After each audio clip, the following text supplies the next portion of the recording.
श्री गणेशाय नमः।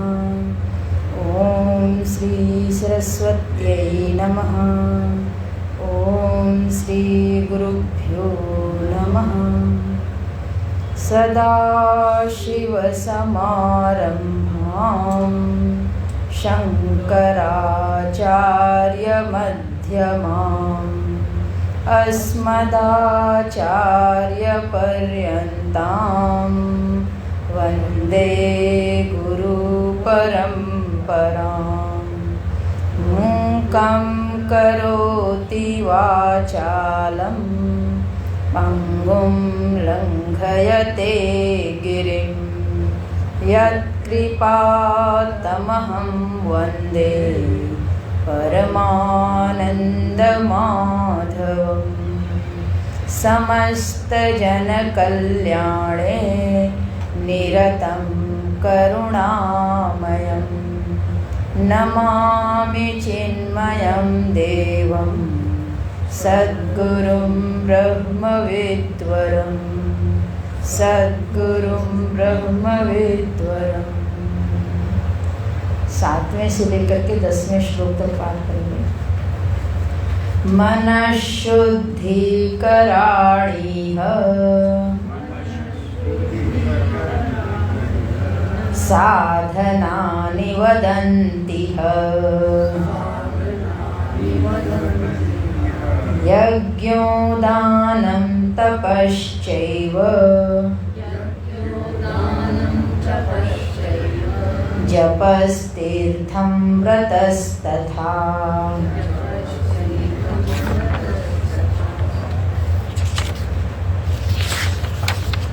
विचारसाधनं श्रेष्ठं वर्ण्यतेऽत्र यथामति। महत्त्वं तस्य वै प्रोक्तं कृष्णेन स्वयमेव हि। न हि ज्ञानेन सदृशं पवित्रमिह विद्यते। बहवो ज्ञानतपसा पूता मद्भावमागताः।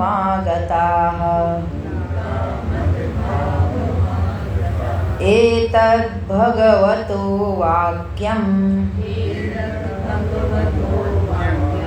स्वात्मशुद्ध्यैकसिद्धये विचार्यते मया सम्यक् श्रीहरिर्मे प्रसीदताम्। श्रीहरिर्मे प्रसीदताम्।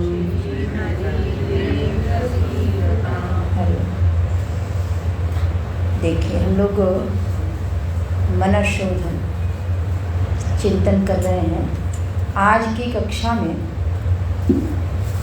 मन के शुद्धि की साधना बताई जाएगी और 11वें श्लोक में मन की अशुद्धि पे परम पूज्य गुरु जी ने एक श्लोक ही दिया है। तो जब मन की अशुद्धि के लिए वो श्लोक है तो जब उस पर चिंतन आएगा तो करेंगे। अभी हम लोगों ने सामान्यतया समझा कि मन अशुद्ध होता है तो तत्व जिज्ञासा नहीं होती है। मन अशुद्ध रहता है तो भगवत भक्ति में मन नहीं लगता है। मन अशुद्ध रहता है तो जब ध्यान करने बैठते हैं मन कहीं कहीं भागता रहता है। लेकिन उस अशुद्धि के पर्टिकुलर क्या क्या नाम हैं और वो मन में किस किस रूप में रहते हैं उसको हम 11वें श्लोक में देंगे। लेकिन पहले शुद्ध को जान लें।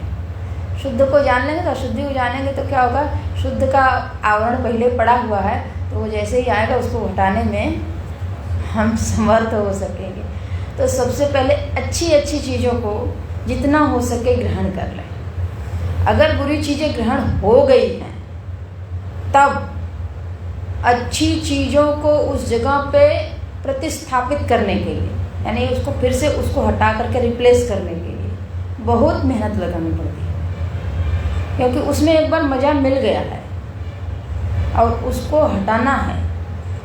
हमको अच्छी चीज़ें पता है, तब उसके बाद पता चला कि इसमें भी लाभ होता है, लेकिन इतना भी पता है कि जो लाभ होगा वो बाद में दुख देगा, तो उसमें हम पहले से ही संशयग्रस्त रहेंगे, इसको स्वीकार करें कि ना करें। शुद्ध चीज़ें मिल गई हैं, उसका लाभ हमको मिल गया है, तो अशुद्ध चीज़ों को ग्रहण करने समय भी हम संशय में रहेंगे, कदाचित डरते रहेंगे। तो पहले शुद्ध चीज़ों पर चिंतन कर लेंगे। मन की शुद्धि के क्या साधन हैं? तो कहे सबसे पहले हम लोगों ने छठे श्लोक में कल देखा कि एक दृढ़ निष्ठा होनी चाहिए कि हमको अपने मन को शुद्ध करना है, पवित्र करना है, और उसमें उस चीज़ को भरना है जो चिरकाल तक रहे, दीर्घ समय तक रहे, स्थायी रहे। और हमको स्थायी तो चाहिए, लेकिन प्रयत्न बहुत कम चाहिए। कहते हैं एक बार आप अपने मल को हटा लीजिए, इतना प्रयत्न कर लीजिए, उसके बाद जो जो चीज़ें आप भरेंगे ना, फिर आपको बहुत ज़्यादा प्रयत्न नहीं करना पड़ेगा और वो स्थायी रहेगा, दीर्घ काल तक रहेगा। उसको शुद्ध करने के लिए दृढ़ निष्ठा अगर हमारे भीतर है कि हम करने के लिए तत्पर हैं, तो करें क्या? कहते हैं मना शुद्धि कराणी इह, यानी कि कराणी साधनानी, वो साधन जो करने वाले हैं। 7वां श्लोक, शुद्धि करने वाले जो साधन हैं एक नहीं हैं, ये बहुवचन में है। साधनानी करणानी, जो साधन है वो बहुत हैं। आपको जो अच्छा लगे उस साधन को अपना लीजिए। एक साधन को अपनाने मात्र से सारे कार्य हो जाएंगे, और एक को अपनाएंगे तो बाकी दूसरे साधन उसके सहयोगी के रूप में दिखेंगे कि सब तो हमको लग रहा है हम तो सभी कर रहे हैं, तो सहयोगी हैं एक दूसरे के। तो कौन से साधन हैं? कहते हैं कि वदंती है, एक आचार्य ने नहीं बोला है, वदंती बहुवचन है। सभी आचार्यों ने यही साधन बताए हैं, और इसी साधन को अपना करके सभी आचार्य अपने जीवन में सफलता को प्राप्त भी किए, आनंद की अनुभूति किए हैं, और फिर क्या किए हैं? अपनी अनुभूति को भी व्याख्यायित किए। पहले पौराणिक कथाओं के माध्यम से बताते हैं, और हर किसी को आप देखेंगे तो सबके जीवन में यही होता है। पहले वो पुराणों को, इतिहास ग्रंथों को पढ़ते हैं, उस कहानी को कहते हैं, सुनते हैं। हम लोग अपने जीवन में देखते हैं, पहले हम पुराण पढ़ते हैं, इतिहास यानी रामायण महाभारत पढ़ते हैं, जितना पढ़ पाते हैं, गीता पढ़ते हैं। फिर जब बोलना होता है, कहना होता है, तो वहीं से कोटेट करते हैं, वहाँ से कहते हैं। अपने अनुभव तो तब कह पाते हैं ना, जब कहते कहते उसको जीवन में धारण करते करते घटना घटती है, और उससे हम अपने को अब कनेक्ट करते जाते हैं। तो उसके बाद की स्थिति ये होती है, अब वहाँ का उदाहरण केवल कोटेशन देने के लिए कि ये श्लोक बोला गया है, ऐसी घटना ऐसे घटती है, और ऐसे में ऐसी प्रतिक्रिया की जाती है। एक क्रम है जीवन का। तो सारे संतों से सुना, फिर अपने जीवन में धारण किया, फिर अपने अनुभव बताए, और शास्त्रों से उसको जोड़ के बताया कि शास्त्र में यही कहा गया है, और यही शाश्वत है, यही स्थिर है। तो वदंती है, सभी लोगों ने यही कहा है। क्या कहा है? यज्ञो दानम तपः च, यज्ञ दान और तप, एव जप तीर्थ व्रत तथा माने कि जप यज्ञ दान तीर्थ तप, ये जितने हमने 6 चीजें बताई है, यही ही, एव शब्द का अर्थ था ही। भोजन ही भूख को मिटाएगा, जल नहीं। ही का तात्पर्य दूसरा कोई विकल्प नहीं है। तो जहाँ एव शब्द आए उसको पकड़ के रखना है, इसका कोई और विकल्प नहीं है, इसी को करना पड़ेगा। जहाँ इव शब्द आए तो वो बातें बहुत बलवती नहीं हैं। यह जगत है लेकिन मृग मरीचिका की तरह है, एव नहीं है, सत्य नहीं है। तो ये हिल सकता है, लेकिन अगर हमको मन को शुद्ध करना है तो उसके लिए साधन क्या? यही ही है, मन को इससे धोया जाए। तो अब इस पर थोड़ा हम लोग चिंतन करते हैं कि ये है क्या। गीता जी में 18वें अध्याय में भगवान ने एक श्लोक बोला। जब अर्जुन ने पूछा है कि हमको त्याग बताइए, क्या है मोक्ष, क्या है, कैसे हम आगे बढ़ेंगे, तो भगवान ने त्याग की परिभाषा बताया। किसी ने इनको माना है, किसी ने इनको माना है। किसी ने कहा सारे कर्मों का फल त्याग दीजिए, यही त्याग है। किसी ने कहा कि कर्मों को त्याग दीजिए, फल की आसक्ति छोड़ दीजिए, लेकिन कर्म करते रहिए, ये त्याग है। किसी ने कहा कि नहीं, यज्ञ, दान और तप, ये 3 तो छोड़िए नहीं, ये करिए, बाकी सब छोड़ दीजिए, ये त्याग है।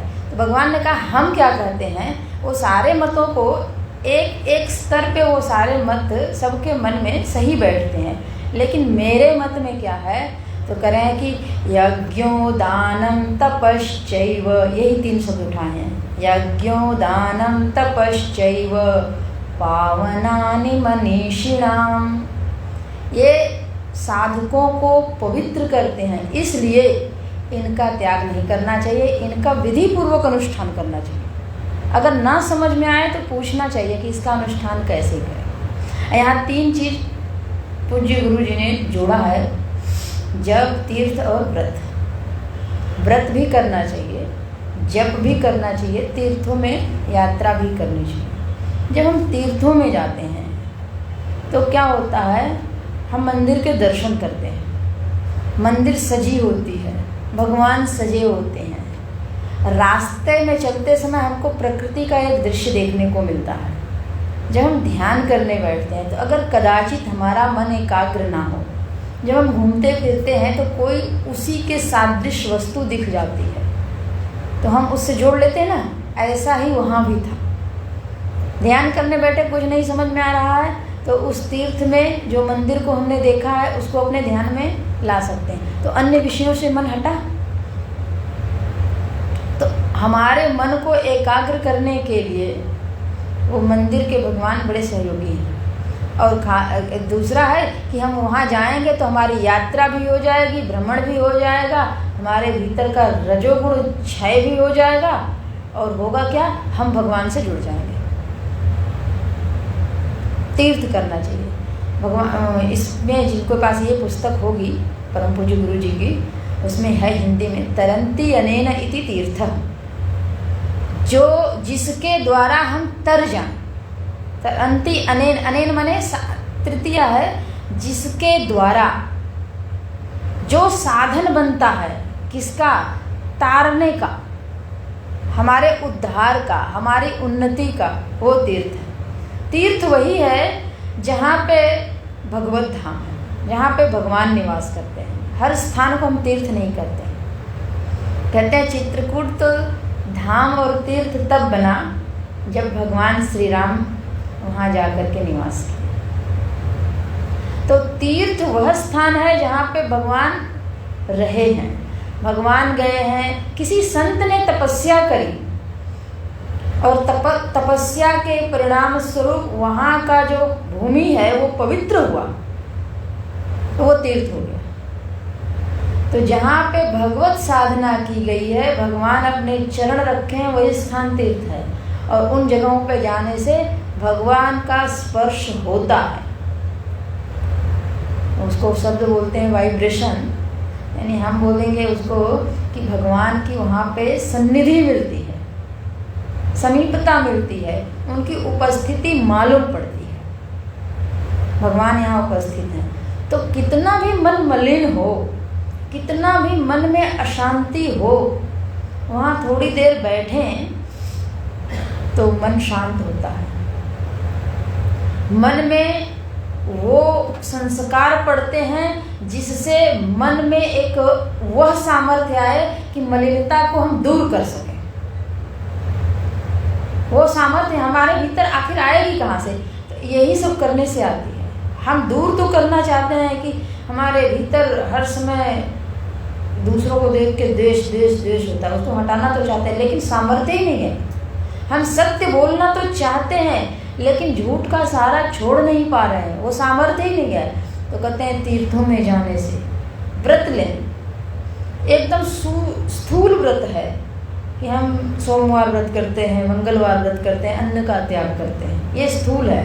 कि जो वस्तु स्थूल रूप में है उस वस्तु का त्याग किया, लेकिन ये स्थूलता हमको वो सामर्थ्य देती है कि हम सूक्ष्म का भी त्याग कर सकें। आज हम किसी को कठोर शब्द नहीं बोलेंगे, आज केवल एक दिन का संकल्प लें। आज हम प्रसन्न रहेंगे, अपने चित्त में खिन्नता को आने नहीं देंगे, सिर्फ आज। तो जिन जिन से हमारा द्वेष है उनसे बचने की कोशिश करेंगे प्रारंभ में, यही करना भी चाहिए। ये नहीं कि अब उन्हीं के सामने खड़े होकर के अभ्यास करेंगे जिनको देख करके हर समय मन खराब हो जाता है, नहीं, उनसे बचने की कोशिश करेंगे। जब ये बल बढ़ जाए, हमको ऐसे 2-4 लाइन भगवत कृपा से मिल गई कि राम केन्ह चाहे सोई हुई, करे अन्यथा अस नहीं कोई, अब उनके सामने जाएंगे। आप मेरा कुछ नहीं बिगाड़ सकते, आप मुझे अप्रसन्न नहीं कर सकते हैं, और वो पंक्ति बोल करके हम मुस्कुरा देंगे। तो साधना के लिए हमारा मन किस तरीके से प्रशिक्षित होता है, ट्रेंड होता है, इसको हम ही देख सकते हैं। तो सबसे पहले संकल्प, ये सूक्ष्म साधना हो जाएगी। हम अपने भीतर अहिंसा को बढ़ाएं, हम अपने भीतर सत्य को बढ़ाएं, हम अपने भीतर दया को बढ़ाएं, करुणा को बढ़ाएं, एक दिन के लिए बढ़ाएं, फिर 1 हफ्ते के लिए बढ़ाएं, फिर 1 वर्ष के लिए बढ़ाएं। यही करते करते तो फिर साधना बढ़ती है। तो अब ये होता है कि अब आगे का पूरा जीवन ऐसा होगा। शुरू से ये नहीं होता कि अब हो गया तो हो गया, वो एक अनुष्ठान होता है कि ये अनुष्ठान हमने लिया है और इतने दिन के लिए लिया है, इसके बाद आगे का अनुष्ठान भगवत कृपा से। तो ये है व्रत, सूक्ष्म व्रत। सूक्ष्म व्रत स्थूल व्रत की अपेक्षा बहुत कठिन है, और एक बार वो जीवन में प्रवेश कर जाए तो वो जो लोग करते हैं ना, दूसरों को भले ना दिखता हो कि ये क्या करते हैं, कुछ तो नहीं करते हैं, लेकिन उनका व्यक्तित्व एक समय के बाद जब निखर करके सामने आएगा, लोग कहेंगे कि पहले ये ऐसे नहीं थे, अब ये इतना बदल गए हैं कि इनको अब उस रूप में पहचानना कठिन हो रहा है। इनके भीतर का क्रोध तो चला गया, पहले इतने क्रोधी थे कि बात बात में क्रोध करते थे। तो ये जो चीज़ें हैं बहुत धीरे धीरे आती हैं, लेकिन आती हैं तो उसके बाद स्थायी हो जाती है, तो करने से आती हैं। तो व्रत का हम नियम लें, तप का हम नियम लें, करें तप करना चाहिए। तप क्या है, तो यहाँ पे लिखा है, तप का अर्थ है कि जो मन और इंद्रियों को एकाग्र कर सके। मनसश्च इंद्रियाणाम च एकाग्र्यम परमम तप। ये परम तप की यानी सर्वोत्तम तप की परिभाषा है कि हम इंद्रियों को और मन को एकाग्र कर सकें। एकाग्र कहने का तात्पर्य ये है कि इंद्रियां वहीं पे जाएंगी जहां हम उसको ले जाना चाहेंगे मन से, और हमारा मन भी वहीं जाएगा जहां हमारी इंद्रियां जाएंगी। तो इंद्रियों को और मन को एक विषय दें और एक समय में वो एकाग्र हो सके। यानी कि मन से तो इच्छा हुई कि हम पढ़ें, और इंद्रियां दूसरी जगह भाग रही हैं, वो पढ़ने दे नहीं रही है, एकाग्रता सिद्ध नहीं हो रही है। उनके भोग करने की इच्छा है, कुछ खाने की इच्छा है, किसी से मिलने की इच्छा है, कुछ देखने की इच्छा है। जो हम देखना चाहते हैं और उसी विषय में सोचना भी चाहते हैं, जो हम सुनना चाहते हैं उसी का हम मनन करना चाहते हैं, ये है एकाग्रता। मन और इंद्रियां हमारी एकाग्र हो जाए तो हमारे साथ 11 चीज़ें एकाग्र होगी ना, 10 इंद्रियां और 1 मन। जब एकाग्र हो गए तो उस एकाग्र मन से अब हम जो चिंतन करेंगे उसमें हम तेजी से प्रवेश कर सकेंगे, उसमें हमें सफलता मिलेगी। तो तप करने के लिए, तप करने से लक्ष्य की प्राप्ति शीघ्र होती है। जो लोग तप करते हैं कहते हैं कि ब्रह्मा विष्णु आदि सबने तप के आधार पर ही अपने अपने कार्य को संभाला है। तप में एक त्याग है। हम जब तप करते हैं तो सिर्फ और सिर्फ अपने कार्यों पर ही ध्यान देते हैं, इसके अतिरिक्त अन्य तरफ नहीं जाते हैं। अन्य तरफ भागने पर भी उसको रोक करके, संयम करके रोकते हैं, उधर न जाओ, अभी टाइम नहीं है। तो मन और इंद्रियों की एकाग्रता को बनाए रखना और उस पर सतत ध्यान देना कि वो कहीं भाग तो नहीं रहे हैं, कहीं जा तो नहीं रहे हैं, ये तप है, व्रत है, तीर्थ है। कह रहे हैं यज्ञ क्या है, तो गीता जी में यज्ञ पे तो बड़े विस्तार से विवेचन हुआ है 4थे अध्याय में। यज्ञ का अर्थ है ईश्वरार्थ कर्म। यज्ञार्थात कर्मणो न्यत्र लोकोयम कर्म बंधन। अन्य कर्म जो है वो बंधन के कारक हैं। कर्म दोनों हैं, कर्म बंधन में भी डालता है और कर्म मुक्ति का मार्ग भी प्रशस्त करता है। यदि हम यज्ञार्थ कर्म नहीं करेंगे तो वो बंधन में डालेगा। यज्ञ क्या है, तो यज्ञो वै विष्णु, भगवान विष्णु ही यज्ञ हैं, यज्ञ रूप में वही हैं। और जो यज्ञ है, अब यज्ञ जब हम कर रहे हैं तो वो प्रभु को समर्पित है। एक है कि हम ज्योतिषोम यज्ञ कर रहे हैं, अश्वमेध यज्ञ कर रहे हैं, ये यज्ञ कर रहे हैं कुछ प्राप्ति के लिए। एक यज्ञ है कि हम जो काम कर रहे हैं, जो काम कर रहे हैं उस काम को ईश्वर को समर्पित कर दें कि हे प्रभु ये कार्य हम आपके लिए कर रहे हैं। इसको कैसे करें, तो सीधा सा है कि ऐसे जाने कि हम जैसे देश की सेवा करना चाहते हैं तो हम देश के लिए करते हैं। सैनिक हैं, लगे हुए हैं, तो देश की सेवा करते हैं। ऐसे ही हम जो कार्य कर रहे हैं, पठन पाठन कर रहे हैं, श्रवण कर रहे हैं, मनन कर रहे हैं, भोजन कर रहे हैं, किसके लिए कर रहे हैं, उस प्रभु के लिए कर रहे हैं, ताकि हम प्रभु की सेवा में अपने आप को लगा सकें। हम 8 घंटे की नींद ले रहे हैं ताकि जब जगें तो इतना तरोताज़ा होकर जगें कि हम अत्यधिक ऊर्जा के साथ कार्य कर सकें। किसके लिए, प्रभु के लिए, जिनकी यह सृष्टि है, जिन्होंने हमको भेजा है, जिन्होंने हमारे लिए बहुत कुछ किया है। हमारे लिए देश दिए, माता पिता दिए, सांस लेने के लिए वायु दिए, भोजन के लिए अन्न दिए, सब कुछ दिए, उनके लिए हम कर्म करेंगे। इस प्रकार से भगवान को हमेशा ध्यान में बनाए रखें और भगवान को समर्पित करके करें। दान के संदर्भ में भी गीता जी में बड़े विस्तार से बताया गया है और संभव है 17वें या 18वें अध्याय में। 3 प्रकार के दान होते हैं, सात्विक, राजसिक और तामसिक। तो दान में और जो ऐसे दया करके दिया जाता है, दोनों में बड़ा अंतर है।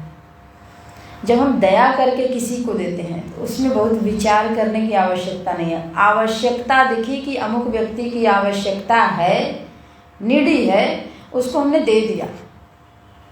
लेकिन जब हम दान देते हैं, और जिसको दान शब्द बोल रहे हैं, वो शब्द क्या है, कह रहे हैं कि दान तो पात्र को दिया जाता है, सुपात्र को।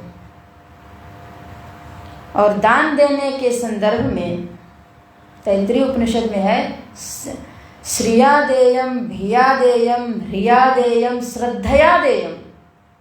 4 चीजें बताई हैं। श्रद्धा पूर्वक दान देना चाहिए, अश्रद्धया अदेयम, अश्रद्धा है तो न दे। भिया देयम, भय पूर्वक दें, ह्रिया देयम, संविदा देयम, माने थोड़ा संकोच हो कि हम दे रहे हैं और जो दे रहे हैं वो बहुत कम है, और जितनी मेरी सामर्थ्य है उतना हम नहीं दे रहे हैं, इससे भी ज़्यादा हम दे सकते हैं, क्योंकि प्रकृति ने हमको बहुत कुछ दिया है। हम प्रकृति को क्या दे रहे हैं? प्रकृति हमारा हर समय पोषण कर रही है। वृक्ष अपना फल स्वयं नहीं भक्षण करते, वो सब हमको दे देते हैं। हमने क्या दिया? अगर वहाँ पे हम 1 लोटा जल दे रहे हैं, उसको सींच रहे हैं, एक दिन सींचे तो बड़ा अभिमान से कि आज हमने दिया, और भी कोई देने वाला है। तो इस तरीके से हम दे क्या रहे हैं, कितना दे रहे हैं। जिनको दें तो देते समय इतना पता चले कि इनसे हमको मिला बहुत है। माता पिता को संतान क्या देंगे, गुरु को शिष्य क्या देंगे? जिनसे हमको बहुत कुछ मिला, जिन्होंने हमको खड़ा किया, जिनकी वजह से हम बैठे हैं, हम अपने अस्तित्व को बचा पा रहे हैं, उन्होंने कितना किया हम कभी नहीं दे सकते हैं। इसीलिए कहा जाता है ये ऋण उतारा नहीं जा सकता है। उनके प्रति एक कृतज्ञता का भार ही हम जितना बार मिलें ज्ञापित करें वही बहुत है। तो दान के संदर्भ में पात्र का चयन होना चाहिए, और ये जिनकी सात्विक मति होती है, गीता जी में लिखा है, वो देश का, काल का और पात्र का चयन करके दान करते हैं। देशे काले च पात्रे च। और दूसरे प्रकार के जो राजसिक हैं वो तो है कि देने के बदले में सोचते हैं। जैसे दान हम लोग देते हैं तो ये होता है कि भगवान के मंदिर में ही अगर चढ़ाए तो भी सोचते हैं कि हमने इतना चढ़ाया, भगवान इसके बदले में हमारी प्रार्थना सुनेंगे। यह तो प्रत्युपकारार्थम, माने इसके बदले में मेरा उपकार होगा। तो कह रहे हैं ये तो मध्यम कोटि का दान है। हमने दे दिया, मुझको पात्र मिले, और वो जो कर रहे हैं, जैसे कर रहे हैं, सब है। हमारा देना धर्म था सो मैंने कर दिया। लेकिन जो तामसिक हैं वो देश काल पात्र किसी का विचार नहीं करते, और जिस भाव से, जिस गति से दिया जाता है उसी के अनुरूप फल होता है। इसीलिए फिर जब ऐसे विस्तार से आचार्यों से सुनने को मिलता है तब अपने कर्तव्यों के प्रति और सजगता बढ़ती है कि हे प्रभु, हम दान तो करना चाहते हैं, कहीं गलती से गलत जगह न चला जाए, तो इसके बारे में जानें, क्योंकि उसके जो परिणाम आएंगे, अगर हम सात्विक बन करके देंगे तो अंतःकरण की शुद्धि होगी, पुण्य की वृद्धि होगी। राजसिक और तामसिक उसकी अपेक्षा से निम्न फल देगा। तो हमारा उत्तम कार्य हो तो उत्तम भाव तो आए, उत्तम विचार तो बने। इसलिए धार्मिक बनना, धर्म का अनुष्ठान करने में ये सारी सतर्कता आवश्यक है।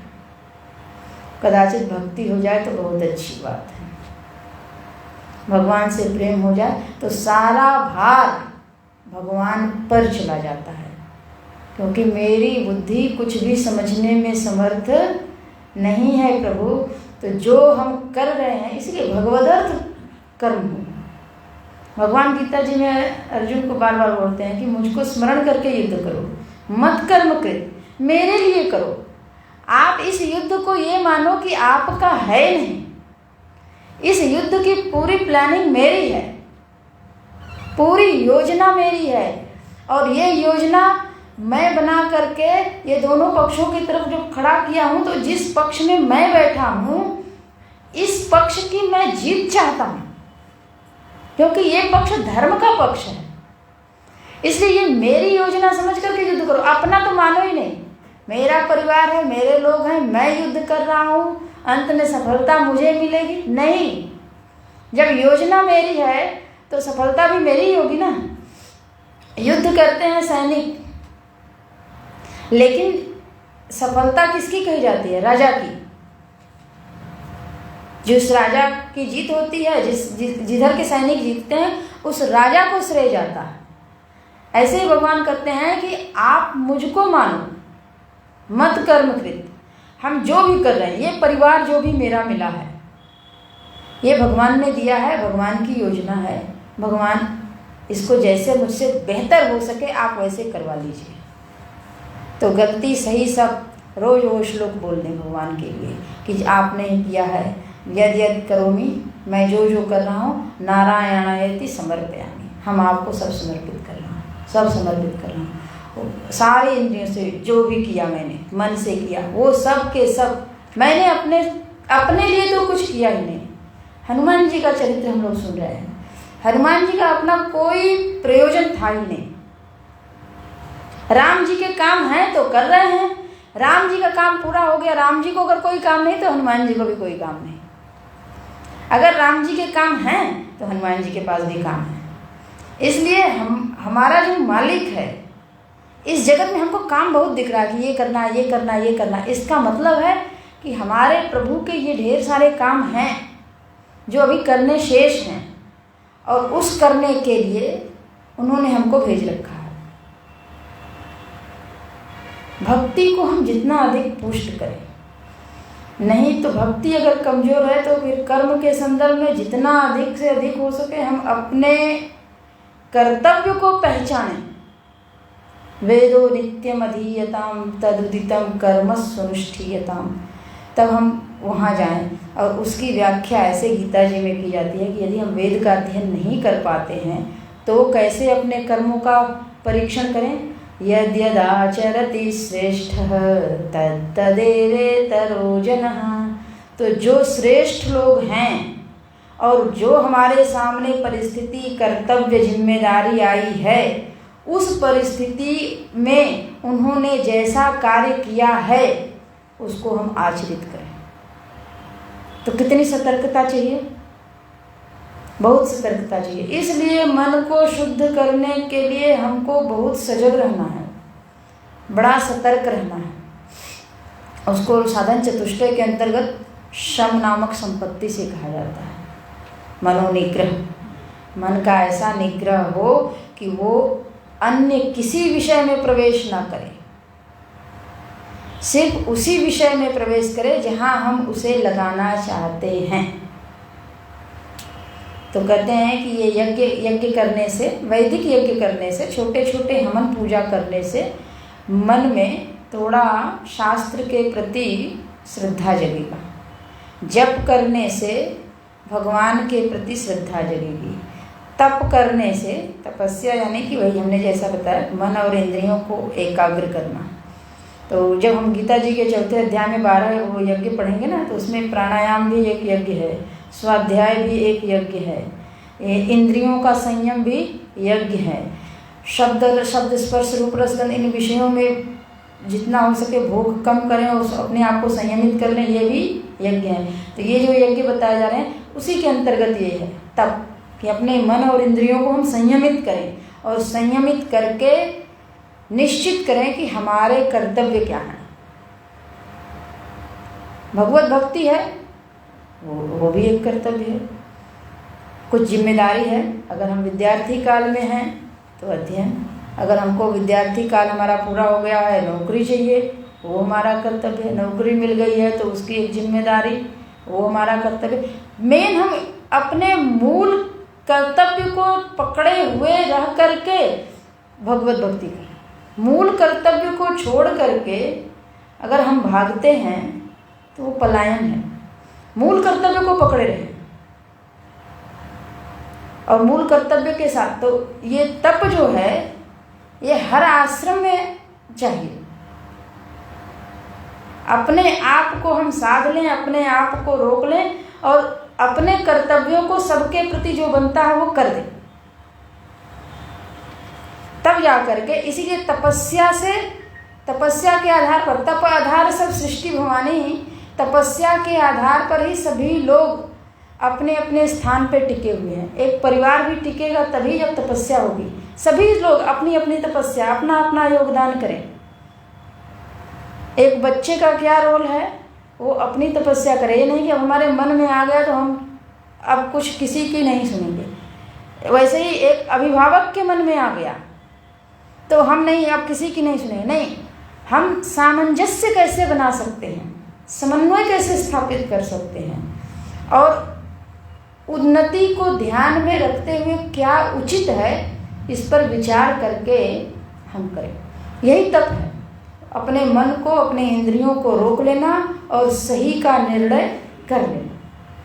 तो तप करें, जप करें, तीर्थों में जाएं, समय मिलता घूमने का मन तो करता ही है, तीर्थ यात्रा भी करें और यज्ञ दान तप जप तीर्थ व्रत करें।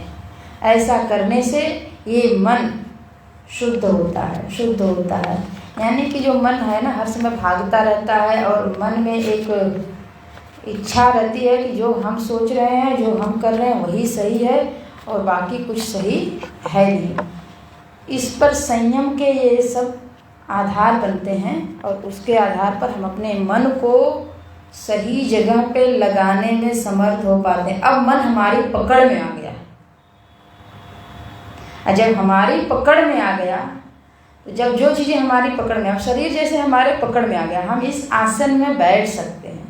पहले हम नहीं बैठ सकते, तो शरीर हमारी पकड़ में नहीं था। वो हर समय उसको ऐसे चलिए, वो चलिए, यहाँ बैठिए, वहाँ बैठिए, हर समय हिल डुल करिए, पकड़ में आ गया। अब हम इसको ऐसे बिठा सकते हैं और ये बैठ करके सुकून मालूम कर सकता है। ये इसको सुकून भी मिल रहा है, आराम भी मिल रहा है, सुख मिल रहा है। ऐसे ही मन को अब सुख मिलेगा जो हम चिंतन कराएंगे। पहले क्या भगवान भगवान, क्या जप करना, क्या व्रत, अरे उसमें क्या लाभ है, वहाँ चलते हैं। अब मन को लगता है नहीं, यह भी करके देखते हैं। सभी लोग जब यही कर रहे हैं तो इस मार्ग पर चलना चाहिए, यहाँ भी बैठना चाहिए, सत्संग में भी आना चाहिए। दो पंक्ति सही, दो दोहा सही, मानस पढ़ना चाहिए, 2 श्लोक सही, गीता पढ़नी चाहिए। तो इस तरीके से अब वो मन थोड़ा समय, 10 मिनट 20 मिनट जितना भी है, समय निकालता है। तो जब निकालता है तो इन विषयों में जब आएगा ना, तो उसके विचार की शैली ही बदल जाती है। वो चित्त विस्तार हो जा, विस्तृत हो जाता है, उदार, उसको कहते हैं उदार हो जाता है। और उदार चित्त में सबको सही मानने की एक सामर्थ्य आ जाती है। तो सब सही है, अपने अपने समझ के अनुसार ही तो सब करते हैं ना। उनकी ऐसी ही समझ थी, इसलिए उन्होंने ऐसा किया। रावण की जैसी समझ थी, वो अपने समझ से ठीक किया। और विभीषण की जैसी समझ थी, विभीषण ने अपनी समझ से ठीक किया। और यहाँ तक कि मंदोदरी की जो समझ थी, बार बार रावण को समझाती है, वो अपनी समझ से ठीक थी। कोई गलत नहीं है, क्योंकि सबकी समझ अलग है। ये जो समझ है ना, ये होती कहाँ है? यही मन में होती है, अंतःकरण में होती है। इसके लिए हम लोग कहते हैं, गुरु जी जो हैं वो बोलते थे, जल का जो तल है वो सब समान दिखता है, लेकिन जो उसका निचला सतह है वो सब जगह एक समान नहीं है। बिल्कुल किनारे पे जल का जो तल है वो कम होगा और बीच में गहरा होगा। कदाचित बीच में गहरा ना हो और बीच में मिट्टी आ गई हो बहुत, तो वो उथला हो गया हो, और किनारे से बीच के बीच में गहरा हो। तो जल के ऊपरी सतह को देख करके हम भीतर की सतह का पता नहीं लगा सकते। ठीक ऐसे ही हम किसी व्यक्ति को देख करके उसके मन के भीतर कितनी साधना है इसका पता नहीं लगा सकते। अंतःकरण की समझ किस दिशा में है हम इसका पता नहीं लगा सकते। भक्ति से कितना ओतप्रोत है या संसार में कितना ओतप्रोत है हम पता नहीं लगा सकते। ये पता तब लगता है जब हम बातचीत करते हैं और एक दूसरे विषयों के बारे में उनके विचारों को सुनते हैं, उसमें उनके विचार हैं क्या, तब पता लगा पाते हैं इसके संदर्भ में इनके ऐसे विचार हैं, ऐसे विचार हैं, ऐसे विचार हैं। उसके बावजूद भी हम पूरा पता नहीं लगा पाते हैं। जितना वो बताते हैं तो हमारी जैसी समझ होती है, उसके आधार पर ही उनका आकलन करते हैं। एक विद्वान का आकलन हम लोग क्या कर सकते हैं? वेदांत की प्रथम कक्षा को याद करें हम लोग। जिस दिन तत्वबोध की प्रथम कक्षा प्रारंभ हुई उस दिन भी गुरुजी वही बोल रहे थे, और जिस दिन हम लोगों को मांडूक्य पढ़ाया गया तब भी गुरुजी बोल रहे थे। तो जब वहाँ बोल रहे थे तो तत्वबोध के संदर्भ में हमने क्या आकलन किया? जैसी मेरी समझ थी, कुछ चीज़ें पकड़ने की कोशिश की, कुछ चीज़ें अपने मन से जोड़ लिए। ये सत्संग में प्राय होता है। कुछ चीज़ें तो शास्त्र की हम पकड़ते हैं, संत की वाणी को पकड़ लेते हैं। कुछ चीज़ें नहीं समझ में आती हैं तो उस शब्द के अर्थ को हम अपनी समझ के अनुसार अर्थ जोड़ते हैं, और वो भ्रम बहुत दिनों तक चलता रहता है।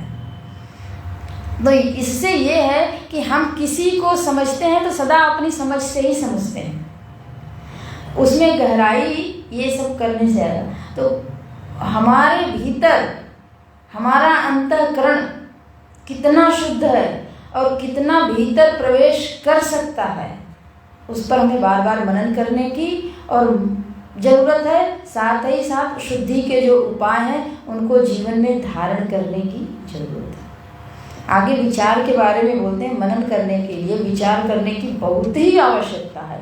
यदि ये जब तक तीर्थ हो जाएं तो भी सबसे ज़्यादा शुद्ध करने वाला मन को कुछ है कि वो तो केवल एक बार बैठने के लिए जगह देंगे कि अब आप बैठ सकते हैं, आधा घंटा 1 घंटा एक विषय पर सोच सकते हैं, हम नहीं भागेंगे, इतना हम आपको समय देते हैं। मन ने कह दिया तो जो 1 घंटे का समय दिया, अब मन उतनी देर के लिए एकाग्र होना शुरू किया। ये सब करने से लेकिन होगा तो उस 1 घंटे में हम क्या करें? विचार करें। विचार उसी आधार पे किया जाता है जो हमारे पास डेटा होता है, जो तथ्यों का संकलन होता है ना वो चित्त में, उसी के आधार पर हम विचार करते हैं। करें विचार साधनम श्रेष्ठम। गीता जी ने इसी को कहा कि ज्ञान यज्ञ जो है वो सर्वश्रेष्ठ है। सभी यज्ञ में श्रेष्ठ है ज्ञान यज्ञ। अधिक से अधिक हम स्वाध्याय भी यज्ञ है। कुछ ना समझ में आए तो ग्रंथ का अध्ययन करते रहे, ये भी यज्ञ है। तो विचार सबसे श्रेष्ठ साधन है और उसी का वर्णन हम यहाँ करने जा रहे हैं। कह रहे हैं वर्णते अत्र यथामति, जैसी मेरी मति है वैसा हम वर्णन करने जा रहे हैं। और उसकी महिमा है विचार की, इसलिए हम करने जा रहे हैं। महत्वम तस्य वै प्रोक्तम कृष्णेन स्वयमेन। ये दूसरी पंक्ति आगे के श्लोक को जोड़ेगी। भगवान श्री कृष्ण ने स्वयं गीता में विचार की महिमा को प्रधानता दी है। विचार सबसे उत्तम उपाय है। विचार के लिए आपको कोई सामग्री नहीं चाहिए। विचार के लिए केवल और केवल घर कैसा भी मिले। शुरू में लगता है कि हमको एक ऐसा स्थान चाहिए जहाँ शांत हो, शांत स्थान मिल जाएगा, शांत कमरा मिल जाएगा, सब बनवा लेंगे। लेकिन भीतर अगर शांति नहीं है तो वो कमरे की शांति नहीं देगी। तो विचार करने के लिए चित्त शांत होना चाहिए, मन शांत होना चाहिए। मन शांत मन हो, साथ ही साथ निश्चिंत हो, उसे अन्य किसी विषय का चिंता न हो। तो अन्य किसी विषय के चिंता न होने के पीछे ये है कि उन विषयों को पहले हम मजबूत कर लें। पारिवारिक स्थिति, परिवार की आर्थिक स्थिति कमजोर है और हम ब्रह्म चिंतन करने बैठे नहीं कर सकते, क्योंकि जब करने बैठेंगे तो 10 मिनट के बाद फिर वो आएगा सामने। तो जो पॉइंट कमजोर है, जो हमारे चिंतन में बार बार उठ के आ रहा है कि ये आपका कर्तव्य है, आपने पूरा नहीं किया है, पहले हम उसको पूरा कर लें, उसको मजबूत कर दें, ताकि उससे हम निश्चिंत हो जाएं। तो निश्चिंत होने के बाद इसीलिए कहा गया वानप्रस्थी बनिए, और वानप्रस्थ होने के बाद निश्चिंत होकर के चिंतन करिए, सारे कर्तव्यों को पूरा कर लीजिए। ब्रह्मचर्य से निकल गए तो अच्छी बात है। अगर गृहस्थ में प्रवेश कर गए तो अपने गृहस्थ आश्रम के कर्तव्यों को पूर्ण करिए, उसको पूरा करते हुए चिंतन करिए, उसमें किसी को कोई कमी नहीं आने दीजिए। जितना वो प्रसन्न होंगे उतना आपका मन एकाग्र होगा, शांत होगा, निश्चिंत होगा, और आप कहेंगे कि ठीक है 2 घंटे के लिए अभी हम एकांत में जा रहे हैं। तो बोले कोई बात नहीं, आप 2 घंटे नहीं 3 घंटे बिता के आइएगा, तब तक हम इतना काम करके रखेंगे।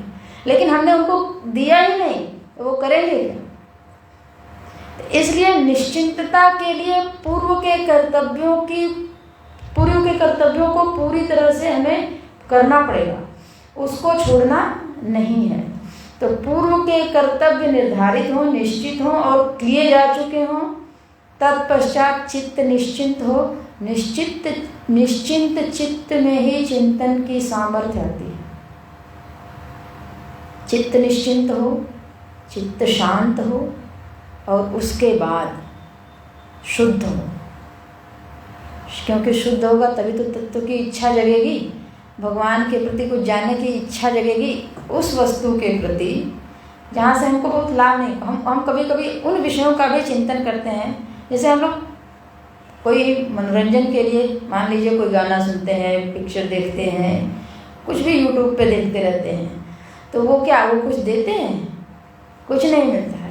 इसलिए कि मेरा ये जो समय है कोई कार्य नहीं है, तो अपने मन को हम एंटरटेन कर लें, इसलिए देखते हैं। तो ऐसे ही अब हमारे मनोरंजन के विषय प्रभु हो गए। प्रभु हम आप में रमण करना चाहते हैं, आप में आनंद लेना चाहते हैं। तो आपको ये भक्ति के सोपानों में से उच्च सोपान है। इसको बोलते हैं दृढ़ रति। जैसे चंद्रमा को देखते हैं, चंद्रमा को देखने से मन प्रसन्न होता है। चंद्रमा देते क्या है हमको? चांदनी रात में कुछ नहीं देते हैं। ये गुलाब वाटिका है, देख देख करके मन प्रसन्न हो रहा है। गुलाब हमको दे क्या रहा है? कुछ नहीं दे रहा है। लेकिन देखने मात्र से जो हमारे भीतर एक ऊर्जा बढ़ रही है, उसकी अनुभूति को भी हम झुठला सकते हैं क्या? हमको ऊर्जा मिल रही है, हमारे मन में शांति आ रही है, हमारे मन की एकाग्रता बढ़ रही है। तो कहते हैं कि ये उसके प्रति रति है, प्रेम है। तो भगवान के प्रति ऐसे ही रति हो जाए कि निष्काम भाव से। अब हमको आप देंगे नहीं देंगे वो बात हो गई, क्योंकि हमने वो क्षेत्र पूरा कर लिया है, हम निश्चिंत हो गए हैं। अब आपके बारे में थोड़ा जानना चाहते हैं, समझना चाहते हैं, आपकी लीला के बारे में मनन करना चाहते हैं, चिंतन करना चाहते हैं। तो ऐसे रति जो है वो दृढ़ हो गई। रति एक स्टेप है, रति के बाद का स्टेप है दृढ़ रति। अब मुझमें आप में रमण करने में आनंद आता है, मन लगता है, अच्छा लगता है। तो ऐसा हो, तो वैसा करने के लिए कुछ तो पूर्व की सामग्री हो।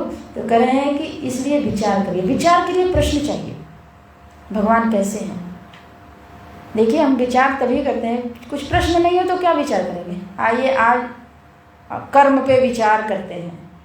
तो कर्म के बारे में जितना जानते हैं पहले उसको रख लेंगे, फिर उसमें जो विरोधाभास चीज़ें होंगी तो इसको भी कर्म करते हैं, इसको भी कर्म करते हैं, इसको भी कर्म करते हैं। कहते हैं कर्म कर्म के फल को उत्पन्न करता है, ये परिभाषा है।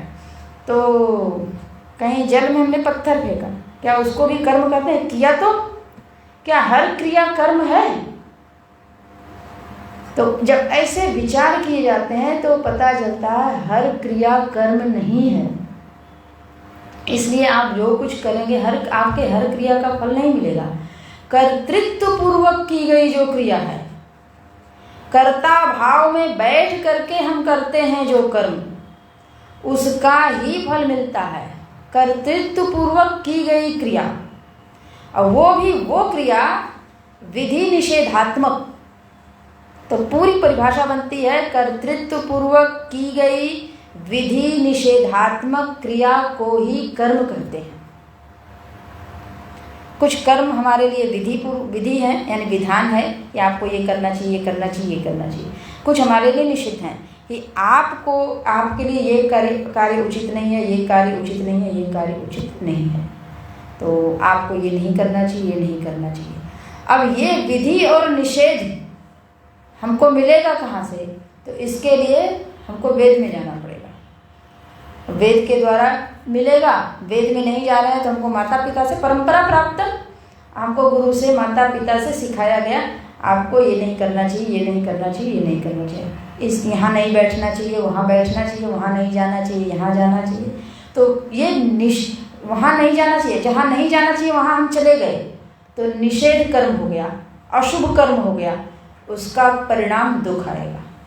यहाँ जाना चाहिए, विधि है, वहाँ गए तो उसका परिणाम शुभ आएगा। तो विधि और निषेध इसी दो की धारा में कर्म की गति बढ़ती है, और उसमें हमारा कर्तृत्व हो। ज्ञानी का क्या होता है? ये कर्तृत्व ही तो मिट जाता है, उसके बाद वो कर्म करते हैं। उनकी परिभाषा ये है ज्ञानी की, वो कहते हैं प्रकृते क्रियमाणानि गुणै कर्माणि सर्वशः। सारे कर्म प्रकृति में हो रहे हैं और प्रकृति कर रही है। और मैं प्रकृति से पृथक हूँ। तो जब वो कर्तृत्व भाव को ही हटा दिए, कर्तृत्व भाव है कहाँ? हमारे पंचकोशों में, विज्ञानमय कोश में है, और भोक्ता भाव है आनंदमय कोश। तो उसका अनुगमन होता है सब में। तो कहते हैं वो तो आनंदमय कोश से भी परे है, तो वहाँ कर्तृत्व तो है नहीं। और इस बोध में रहते हुए वो कर्म करते हैं, तो कर्तृत्व नहीं होने के कारण कर्म फल नहीं बनेगा। ये विचार है कि हम हर एक विषय को लें। जीव क्या है, ईश्वर क्या है, जगत क्या है, कर्म क्या है, मैं कौन हूं, मनुष्य की क्या परिभाषा है, वर्ण क्या है, आश्रम क्या है। माने हम जिस फील्ड में जाना चाहते हैं उस फील्ड से रिलेटेड क्या क्या प्रश्न हो सकते हैं, और उसमें हम और अधिक प्रौढ़ बनना चाहते हैं, मैच्योर बनना चाहते हैं, उसमें हम गहराई में जाना चाहते हैं, तो कौन कौन से ज्ञान होने चाहिए इसका बोध तो हो, लक्ष्य का निर्धारण हो, उस लक्ष्य के बाद उसमें उसके विस्तार से ज्ञान के प्राप्ति के साधनों का हमें ज्ञान हो, और उसमें किन किन तथ्यों का ज्ञान होना आवश्यक है, उन सारे पॉइंट्स का ज्ञान हो, फिर उनमें हम प्रवेश करें, तब जाकर के हम उस विषय के सारे रहस्यों को खोल पाएंगे, अन्यथा नहीं। तो उन रहस्यों को खोलने के लिए विचार की महती आवश्यकता है। विचार के लिए जिनके पास जितने अधिक प्रश्न होते हैं ना, वो उतना अधिक अपने विचार को बल दे पाते हैं। तो प्रश्न करना, प्रश्न आना, ये बहुत उत्तम बात है। अर्जुन को जो भगवान ने सुनाया गीता में कि ध्यान करो, ये मन को एकाग्र करो, तो अर्जुन का प्रश्न था कि मेरे पास जो मन है, हम देखता हूँ वो बड़ा चंचल है, लेकिन जो केनोपनिषद का विद्यार्थी है वो तो कहता है कि मन मेरा नहीं है। अगर मेरा होता तो मेरी वस्तु तो मेरे कंट्रोल में है, लेकिन ये जो मन है ये अपने मन से भागता रहता, पता नहीं कहाँ कहाँ जाता रहता। इस मन को संचालित मैं नहीं कर रहा, पता नहीं कौन कर रहा है। ये मन भाग रहा है, कौन इसका प्रेरक है? मन का प्रेरक कौन है? उसने मन पे विचार करना प्रारंभ किया कि ये जो मन है इसका नियंता कौन है। हमने मन माना है, हमने मान रखा है कि मन के नियंता हम है, लेकिन वो हमारे नियंत्रण में नहीं है। और हम उस नियंत्रण वाले को अपना जब अपने को मान ले तो अपने को फेल मान लेना। हमें नियंत्रण करता है लेकिन हम नियंत्रण कर नहीं पा रहे हैं। वो प्रश्न सबसे अच्छा है, नियंत्रण करने वाला कौन है पहले हम जाने। यदि हम जाने कि यदि मैं हूँ तो मैं असफल क्यों, और यदि मैं नहीं हूँ तो कौन है, तो वो शुद्ध मैं पे चिंतन करते हैं। और वो ये जो हमारे देह से तादाद में किया हुआ मैं है, इसी को हमने मान रखा है, इसको मान रखे हैं, तो इससे इसी को समझाने में पूरा प्रयास जाएगा।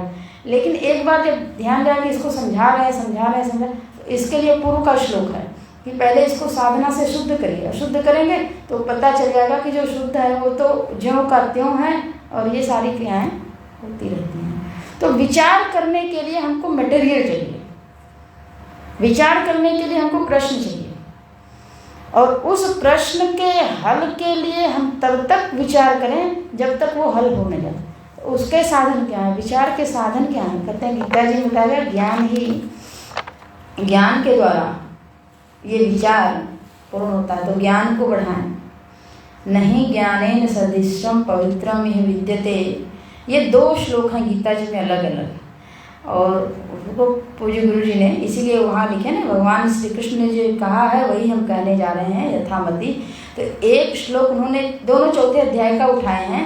एक है नहीं ज्ञानेन सदृशम पवित्रम यह विद्यते तत् स्वयं योग संसिद्ध कालेन आत्मनि विन्दति। यानी कि ज्ञान के द्वारा, ज्ञानेन तृतीया विभक्ति है, ज्ञान के द्वारा ही हम क्या करते हैं, तो आत्मनि विन्दति, जो आत्म तत्व है उसमें विद्यते में विन्दति, यानी उसकी वंदना कर पाते हैं, उसमें प्रतिष्ठित हो पाते हैं। ज्ञान के द्वारा, ज्ञान के समान कोई पवित्र वस्तु नहीं है। तो ज्ञान को धारण करें और उस ज्ञान के द्वारा, ज्ञान को धारण करें तो क्या, तो मेरा नाम क्या पड़ेगा? योग युक्त आत्मा। हम योग से युक्त हो गए। योग की पूर्व में परिभाषा के समत्वम योग उच्यते। ये एक जगह इकट्ठा करने से बात बनती है कि जो योग है वो समता ही, चित्त की समता ही, सिद्धि मिले तो असिद्धि मिले तो हम परेशान नहीं होते हैं। ऐसा चित्त हो और उस चित्त में समता को धारण करने के साथ ही साथ हमेशा अपनी साधना को आगे बढ़ाए और उस तत्व के चिंतन में लगा दे कि वो तत्व कैसा है। तो कहते हैं कि तब जा कर के वो तत्व अपने आप को जना देता है, बता देता है कि मैं ऐसा हूँ। तो ज्ञान ही साधन बनता है। इसलिए उनके लिए बार बार आता है जानकर, विदित्वा, ज्ञात्वा, ये सब आता है। तो उनको जानने से ही सब कुछ जाना जाता है। और कहते बहवो ज्ञान तपसा पूता मदभाव मागता। इसके पूर्व का है वीत राग भय क्रोधा मनमया मामुपाश्रिता, कि आप राग भय क्रोध ये मल हैं मन के, वीत इनको विगत कर दीजिए, इनको निकाल दीजिए। इनको निकालने के लिए वही है यज्ञ दान तप आदि करिए। तो यज्ञ दान तप, अब चूंकि हमको साधन मिल गया तो इस पर हम मनन करें, चिंतन करें, ये कैसे किया जाएगा, क्या है इनका स्वरूप। तो ये करें तो राग जाएगा तो द्वेष भी जाएगा, भय जाएगा और हम निर्भय हो जाएंगे, अभय हो जाएंगे। अभयम सत्व संशुद्धि, पहली संपदा है अभय। और राग जाएगा, भय जाएगा, क्रोध चला जाएगा, ये भी मन के विकार हैं। क्रोध चला जाएगा, ये सारे चले जाएंगे। मैं भगवान के आश्रित हूँ, भगवान मेरे साथ हैं, ऐसी अनुभूति आएगी। तो कह रहे हैं कि फिर मेरे भाव में ही हुआ जाएगा, मुझको ही प्राप्त हो जाएगा। तो इसके लिए करना क्या है? बहवो ज्ञान तपसा। उस पूर्व श्लोक में बोला ज्ञाने न सदृशम पवित्रम इह न विद्यते। कह रहे ज्ञान के सदृश पवित्र करने वाला दूसरा कोई साधन नहीं है। यहाँ दूसरी पंक्ति में भी यही कह रहे हैं कि ज्ञान के सदृश कोई दूसरी तपस्या नहीं है। ज्ञान रूपी तप को जीवन में धारण करें। और जब ये तपस्या हम करने लगेंगे, विचार रूपी तप करने लगेंगे, हर समय विचार कर रहे हैं, चिंतन कर रहे हैं, अपने कर्मों को लेकर के हम विचार करें। हमने आज जो किया, जो प्रतिक्रिया जाहिर की, इस परिस्थिति में क्या इससे और बेहतर हम कर सकते थे? मान लीजिए कोई परिस्थिति थी और हम अपने आप को नियंत्रित करना चाहते थे, लेकिन गुस्सा आ ही गया, तो बाद में बैठ करके हम विचार तो कर सकते हैं ना कि क्या उस समय जो हमने यह प्रतिक्रिया उनके सामने प्रस्तुत किया, इससे बेहतर हमारी दूसरी कोई प्रतिक्रिया हो सकती थी। तो जब हम विचार करेंगे तो हाँ ऐसा भी कर सकते थे, ऐसा भी कर सकते थे। जब ऐसा बार बार विचार करते ना तो आगे फिर से घट के आने वाली वही परिस्थिति है, घूम घूम के वही परिस्थिति आती है। तो अगली बार हम सतर्क हो जाएंगे, क्योंकि हमने समाधान ढूंढा है ना पहले से। चलो आज यही करके देखते हैं। फिर जब वो करें फिर उससे सोचें। जब कभी लगे कि अरे ये मैंने जो किया ये अच्छा नहीं किया, उस पर बैठ के विचार करें इससे बेहतर क्या कर सकते थे। कभी कभी मन एकदम विकल हो जाता है कि ये घटना मेरे सामने से जा नहीं रही है और इसके लिए मेरे चित्त में कोई उत्तर भी नहीं आ रहा है कि हमें करना क्या चाहिए, हम करें क्या। तो उसको लेकर के बैठे विचार करें, इसमें हम अपना बेहतर रोल क्या प्ले कर सकते हैं, सबसे उत्तम भूमिका किस तरह से निभा सकते हैं। तो जो आए उत्तर, अंतर्यामी भीतर बैठ के उत्तर देते हैं, वो करें। और कदाचित बिना विचारे कर दिए हैं तो फिर से विचार करें कि और क्या कर सकते हैं। तो अपने सुधार के लिए ये विचार, ये मार्ग अपनाना बड़ा अच्छा है, उत्तम है। और जिन्होंने अपना लिया सरल है। हम इससे बढ़िया क्या कर सकते हैं, इससे बेहतर क्या कर सकते हैं, इससे बेहतर क्या कर सकते हैं। तो देखिएगा क्रोध की मात्रा न्यून हो जाएगी। उनके ऊपर हमको बार बार गुस्सा आता है, उनको डांट के बोलते हैं क्योंकि वो हमारे अंडर में है, लेकिन हमारे अंडर में है इससे भी बेहतर कर सकते हैं, क्योंकि क्रोध को हमें भगाना है अपने चित्त से। उनके लिए क्रोध तो करते हैं, लेकिन हमने अपने चित्त में उस मल को जगह तो दिया है। इससे बेहतर क्या कर सकते हैं कि वो व्यक्ति हमारी बात सुन भी ले, कार्य कर भी ले, क्योंकि आगामी बहुत दिनों तक साथ रहना है, बहुत दिनों तक साथ रहना है। तो वो हमसे इस प्रकार से ट्रेंड हो जाए कि हमको क्रोध ना करना पड़े, हमारे कार्य भी हो जाए। तो किस तरीके से हम व्यवहार करें, इस तरीके से जब हम चिंतन करेंगे तो हमको एक एक करके स्टेप मिलते जाएंगे। और जब हम स्वयं चलेंगे तब बता भी पाएंगे दूसरों को, और देख भी पाएंगे शास्त्र में कि मन कैसे क्रम से चलना प्रारंभ करता है। मन के भी पाँव नहीं है, लेकिन पाँव हैं। क्रोध करने वाला मन और क्रोध को निकाल देने वाला मन, आखिर वहां से चल के कुछ तो किया, तब तो यहाँ तक आया, बिना पाँव के चला। तो इस तरीके से यहाँ पे बताया है कि ज्ञान को, विचार को अपने जीवन में प्रधानता दीजिए। जब प्रधानता देंगे तो ये होगा। एतद् भगवतो वाक्यम स्वात्म शुद्धैक सिद्धये मया विचार्यते मया सम्यक श्री हरिर्मे प्रसीदता। कह रहे हैं कि इस प्रकार से हमने भगवान का जो वाक्य था उसी को यहाँ पे रखा है, और भगवान के इस वाक्य को आधार बना करके हम लोग साधना करते हैं। भगवान ने वो साधना बताई है, इसलिए ये साधना हमारे जीवन में जब आती है तो हमको उस आत्म तत्व में प्रवेश कराने में सफल हो जाती है। 10वें का अनुवाद करके पूरा करेंगे कक्षा। इसलिए श्री हरि में प्रसिद्धता, में माने मुझ पे, भगवान मुझ पर प्रसन्न हों, ताकि मैं भी सम्यक रूप से यथार्थ वस्तु का, यथार्थ व्यक्ति का, यथार्थ परिस्थिति का यथार्थ रूप में चिंतन कर सके। तो यथार्थ का अनुभूति होवे, यथार्थ में हम प्रतिष्ठित होवे। भगवान ऐसी कृपा करें, बिना उनकी कृपा के कुछ संभव नहीं है। आज की कक्षा यहीं पे रोकते हैं, पूर्ण करते हैं। हरि ओम। ओम पूर्णमदः पूर्णमिदं पूर्णात् पूर्णमुदच्यते पूर्णस्य पूर्णमादाय पूर्णमेवावशिष्यते। ओम शांति शांति शांति। हरि ओम। श्री गुरुभ्यो नमः।